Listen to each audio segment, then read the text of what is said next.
their daughters get married to. My mother prayed too, he was told. And when he walked into your room, it was as if the air itself made space for him. And his smile. My man had the kind of smile, the kind that hides secrets and promises at the same time. And when he spoke, his voice carried weight. My man was a man of order, a man who believed in respect. He was a man who fixed broken things. He fixed even me. He said, I'm your man, and so when you misbehave, I'll fix that attitude of yours. And I let him. I let him because for once he held me like I was his world and maybe I wanted to be. He'd bring me flowers when he was sorry. And I told myself that meant love. He'd raise his voice when he was angry. And I told myself that meant passion. It silenced me when I spoke too much. And I told myself that meant protection.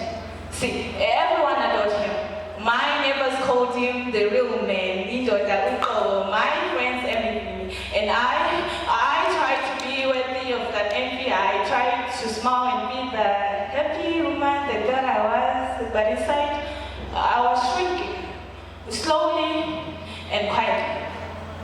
My man had a few favorite lines that he would say every time he was standing over me and looking down on me, and I would be down on my knees begging him to stop. See, my man loved power, and society handed it to him with both hands. They called him disciplined. They said he was strong. They said that's just how a man keeps his home in order. My man was everything that society wanted him to be, but nothing I ever needed him to be. And tonight he came home angry again. In his eyes, I've seen that kind of fire before. The kind that doesn't just burn, the kind that would have killed me if I let him. He said I disrespected him, something about how I went about, and I was breaking our businesses and painted him the evil man. And so he needed to remind me who I belonged to, and guess who sent him back to his maker. My man was not a Romanian man anyway, but you know what pains me the most? It's not the blood of that man in my hands, it's not the punches and the kicks. I was way too used to that. It's the words. It's the words that society says when they think I'm not listening. They'll say she was a good woman once. She should have left. But where was I supposed to go? Where do women go when society has fully convinced them it's okay to stay? When living means shame, and when staying means you're dying. You say a good wife keeps the family together, right? You say a good wife should endure for love, for peace, for children, for love, for peace, for children, right? But love doesn't stay in a house full of fear.